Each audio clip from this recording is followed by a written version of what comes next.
আসসালামু আলাইকুম। ভারত পাকিস্তান যুদ্ধবিরতি বিষয়ে একের পর এক সামনে আসছে চাঞ্চল্যকর সব তথ্য। আকাশ যুদ্ধে চীনের বিস্ময়কর অগ্রগতি আড়াল করতেই যুক্তরাষ্ট্র দ্রুত যুদ্ধ বন্ধে তৎপর হয়ে ওঠে। যুদ্ধের খায়েশ মেটেনি মোদির, পাকিস্তানের বিরুদ্ধে নতুন করে সর্বাত্মক যুদ্ধের হুমকি। ভারতে চলছে মোদি ও যুদ্ধবিরোধী বিক্ষোভ। বিশ্ব সমরাঙ্গনে নিবিড় বিশ্লেষণ চলছে চীনের আকাশ প্রযুক্তি, J-10 ফাইটার জেট এবং ফ্রান্সের রেফালে সহ পশ্চিমা অস্ত্র প্রযুক্তি নিয়ে।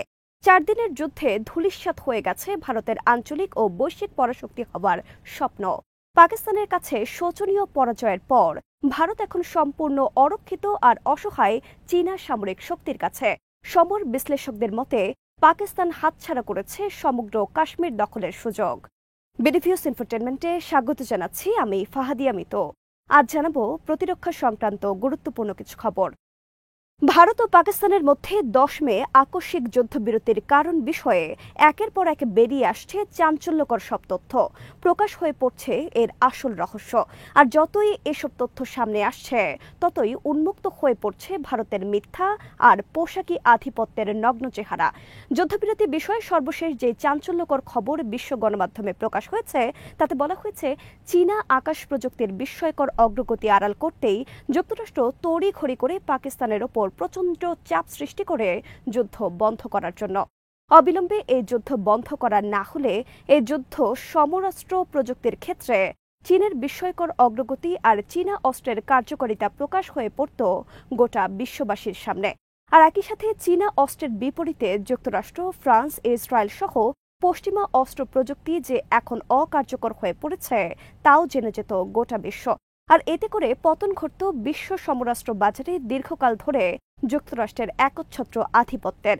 পাকিস্তানের বিরুদ্ধে ভারত যুদ্ধ করছিল সম্পূর্ণ ধার করা অস্ত্র দিয়ে। এসব অস্ত্র আর প্রযুক্তি মূলত ফ্রান্স, যুক্তরাষ্ট্র, ইসরায়েল আর রাশিয়ার। অপরদিকে পাকিস্তান যুদ্ধ করছিল চীন এবং তাদের নিজস্ব তৈরি অস্ত্র দিয়ে। সাথে ছিল তুরস্কেরও অস্ত্র প্রযুক্তি। এসব অস্ত্র নিয়ে পাকিস্তান যখন মাত্র 5 ঘন্টার ব্যবধানে ভারতকে সম্পূর্ণ ধরাশায়ী করে ফেলে তখন অনেকেই বুঝতে পারে চীনা সমরাস্ত্র প্রযুক্তির কাছে অকার্যকর হয়ে গেছে পশ্চিমা সমরাস্ত্র প্রযুক্তি। সমরাস্ত্র প্রযুক্তি, বিশেষ করে আকাশ যুদ্ধের ক্ষেত্রে চীনের বিস্ময়কর অগ্রগতি সম্পর্কে গোটা বিশ্বের কোনো ধারণাই ছিল না সর্বশেষ ভারত পাকিস্তান যুদ্ধের আগে। এই যুদ্ধের মাধ্যমে বিশ্ব জানতে পারল চীনের অস্ত্র প্রযুক্তি আর অস্ত্রের সক্ষমতা সম্পর্কে। 10 মে আকস্মিক যুদ্ধবিরতির কারণ বিষয়ে অপর যেই কারণ সামনে এসেছে তা হল যুক্তরাষ্ট্রের গোয়েন্দারা জানতে পারে এই যুদ্ধে দ্রুত প্রবেশ করতে যাচ্ছে চীন। পাকিস্তানকে সামনে রেখে ভারতকে চূড়ান্ত রূপে শায়েস্তা করার সমস্ত পরিকল্পনা করে চীন। এজন্য পাকিস্তানকে যাবতীয় সহায়তা নিয়ে এগিয়ে আসার উদ্যোগ গ্রহণ করে বেইজিং। যুদ্ধের শুরুতেই ভারতকে ধরাশায়ী করার সাথে সাথে বেইজিং ইসলামাবাদকে জানিয়ে দেয় ভারতের বিরুদ্ধে যুদ্ধ চালিয়ে গেলে সব ধরনের সহায়তা নিয়ে এগিয়ে আসবে তারা।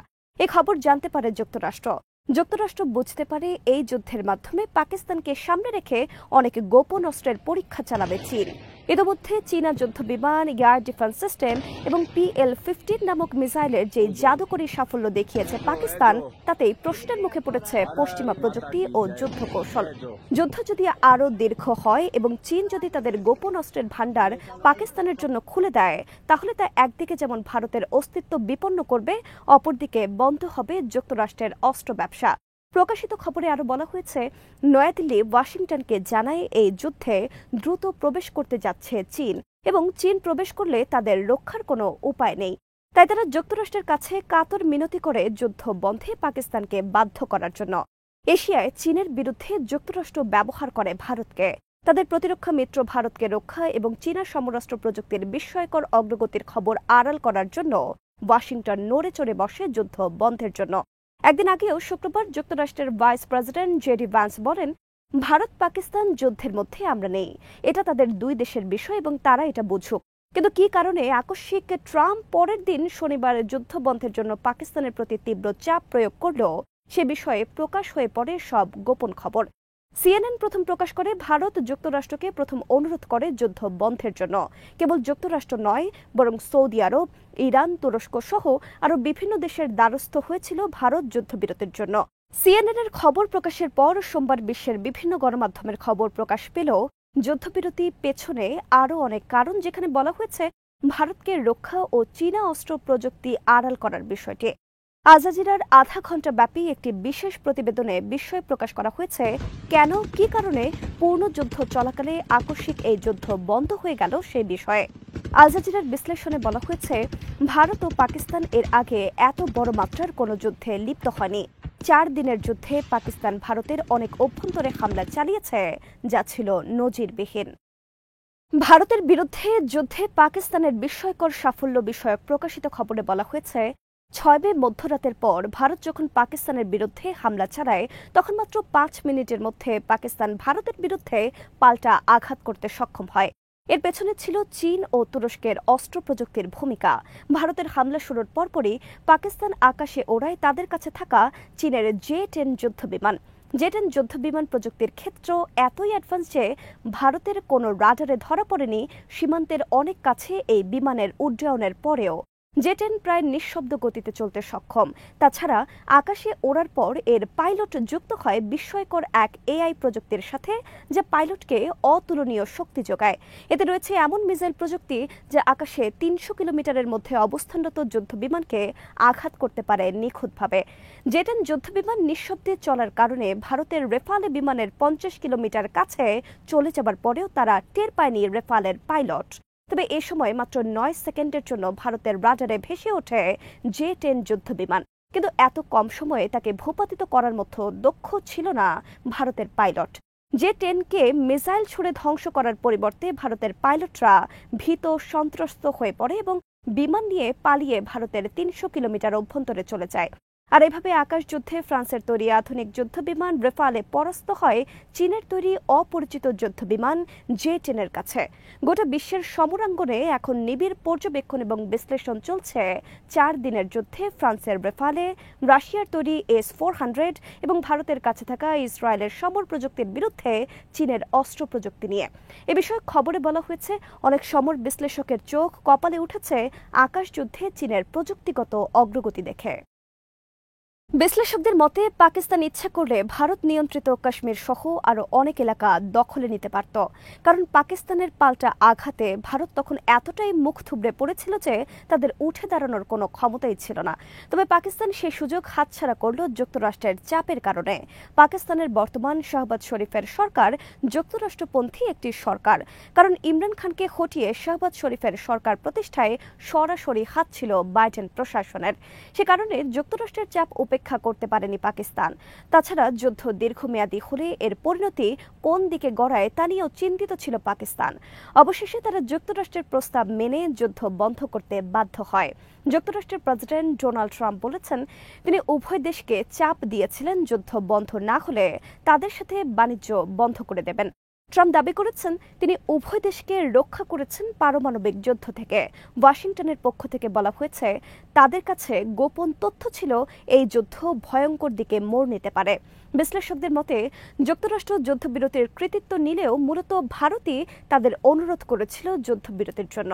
পাকিস্তানের পক্ষ থেকে বলা হয়েছে, তারা যুক্তরাষ্ট্রের দ্বারস্থ হয়নি যুদ্ধবিরতির জন্য। বিশ্লেষকদের মতে, 4 দিনের যুদ্ধে শেষ হয়ে গেছে ভারতের আঞ্চলিক পরাশক্তি হয়ে ওঠার খায়েশ। চূর্ণ হয়ে গেছে এশিয়ায় প্রতিবেশী দেশগুলোর ওপর ভারতের দাদাগিরি আর আধিপত্য প্রতিষ্ঠার চেষ্টা। ভারত একটি শক্তিশালী দেশ হিসেবে দীর্ঘদিন ধরে যেই মিথ্যা বয়ান সারা বিশ্বে প্রতিষ্ঠা করা হয়েছিল, তারও অবসান হলো 4 দিনের এই যুদ্ধে। এদিকে এখনও যুদ্ধের খায়েশ মেটেনি ভারতের যুদ্ধবাজ প্রধানমন্ত্রী নরেন্দ্র মোদীর। সোমবার জাতির উদ্দেশ্যে দেওয়া ভাষণে তিনি পাকিস্তানের বিরুদ্ধে সর্বাত্মক যুদ্ধের হুমকি দিয়েছেন। আর এটি হবে পাকিস্তানের বিরুদ্ধে তাদের 5ম যুদ্ধ। নরেন্দ্র মোদী বলেছেন, ভারত যদি আবার সন্ত্রাসের শিকার হয় তবে তারা নিজের মতো করে তার জবাব দেবে। তিনি বলেন, বর্তমান যুগ যুদ্ধের যুগ নয়, কিন্তু সন্ত্রাসেরও যুগ নয়। যুদ্ধ আর সন্ত্রাস যেমন একসাথে চলতে পারে না, তেমনি পানি আর রক্ত একসাথে চলতে পারে না। পাকিস্তানের অর্থমন্ত্রী সোমবার বলেছেন, সিন্ধু নদীর পানি চুক্তিকে আগের অবস্থায় ফিরিয়ে নিতে হবে। এ নিয়ে কোনো আপোষ তারা করবে না কোনো কিছুর বিনিময়ে। ভারতের আনন্দবাজার পত্রিকার খবরে বলা হয়েছে, মোদী বলেছেন, পাকিস্তানের সাথে আলোচনা হবে কেবল পাকিস্তান নিয়ন্ত্রিত কাশ্মীর আর সন্ত্রাস নিয়ে। পাকিস্তানের গণমাধ্যমের খবরে বলা হয়েছে, সিন্ধু পানি চুক্তি নিয়ে নির্ধারিত প্রথম বৈঠক নিয়েই টালবাহানা শুরু করেছে ভারত। সকালের বৈঠক তারা বিকালে নিয়ে আসে সোমবার। 1947 সালে দেশ ভাগের পর থেকে ভারত এখন পর্যন্ত 4 বার পাকিস্তানের সাথে যুদ্ধে জড়ায়। 1965, 1999, 2019 এবং সর্বশেষ 6 মে মধ্যরাতের যুদ্ধ। প্রতিটি যুদ্ধে ভারত পাকিস্তানের কাছে শোচনীয়ভাবে পরাজিত হয়। এছাড়া 1971 সালে বাংলাদেশ ঘিরে ভারত আরেকবার যুদ্ধে জড়িয়েছিল পাকিস্তানের বিরুদ্ধে এবং এই যুদ্ধে ভারত জয়লাভ করে এবং সফল হয় পাকিস্তানকে ভাঙতে। অপরদিকে ভারত পরোক্ষভাবে স্বীকার করেছে তাদের রেফালে সহ অন্যান্য যুদ্ধবিমান ধ্বংসের কথা। রোববার ভারতের সেনা কর্মকর্তারা নয়াদিল্লিতে গণমাধ্যমের মুখোমুখি হন। এ সময় একজন সাংবাদিক তাদের প্রশ্ন করেন, রেফালে বিমান ভূপাতিত হওয়ার দাবি সঠিক কিনা। জবাবে এয়ার মার্শাল একে আরতি বলেন, ক্ষয়ক্ষতি যুদ্ধেরই অংশ, আর আমরা এখন যুদ্ধের মধ্যে আছি, তাই এই বিষয়ে বিস্তারিত কোনো কিছু এখন প্রকাশ করব না, তাতে সুবিধা নিতে পারে আমাদের শত্রু। ভারতের বিভিন্ন রাজ্যে ছড়িয়ে পড়েছে যুদ্ধবিরোধী বিক্ষোভ। মোদি বিরোধীরা আয়োজন করছে এসব বিক্ষোভের। সোমবার পশ্চিমবঙ্গের কলকাতায় যুদ্ধবিরোধী শান্তি মিছিলের আয়োজন করে বামপন্থীরা। এই মিছিলে হামলা চালায় মোদির বিজেপি উগ্র হিন্দুরা। অনেক বিক্ষোভকারীদের গ্রেফতার করে মমতা ব্যানার্জির রাজ্য পুলিশ। বিক্ষোভে অংশ নেওয়া কয়েকজন বাম নেতা গণমাধ্যমের সামনে বলেন, মোদি একজন যুদ্ধবাজ এবং যুদ্ধকে সে ব্যবহার করছে হীন রাজনৈতিক স্বার্থে, আর বিজেপি যুদ্ধ নিয়ে ব্যবসা করতে চাইছে। আমরা যুদ্ধ বন্ধ করার দাবি করছি, কিন্তু বিজেপির গুন্ডারা আমাদের ওপর আক্রমণ চালিয়েছে কারণ তারা যুদ্ধের পক্ষে। তারা মোদিকে চাপ দিচ্ছে যুদ্ধ চালিয়ে যাওয়ার জন্য। মোদি পাকিস্তান, মুসলিম আর সন্ত্রাসীকে এক করে ফেলেছে, যা সঠিক নয়। সন্ত্রাসীদের শাস্তি দিন, কিন্তু নিরপরাধ মানুষ হত্যা করছেন কেন? এ সময় আরেক বাম নেতা সাংবাদিকদের বলেন, মোদি যুদ্ধ থামালো কেন? এতই যদি তার হিম্মত, তাহলে যুদ্ধ চালিয়ে যাক। এদিকে পাকিস্তানের কাছে চরম ধরাশয়ী হবার পর ভারতের সংসদে বিরোধী সংসদ সদস্যদের কাছ থেকে তীব্র ব্যঙ্গ বিদ্রুপের শিকার হয়েছেন মোদি। আজ এখানে শেষ করছি। সমরাষ্ট্র, প্রতিরক্ষা ও কূটনীতির নানা তথ্য জানতে চোখ রাখুন বিডিপিওস ইনফোটেনমেন্টে। চ্যানেলটি ভালো লাগলে সাবস্ক্রাইব করুন, সংযুক্ত থাকুন আমাদের ফেসবুক পেজে। আল্লাহ হাফেজ।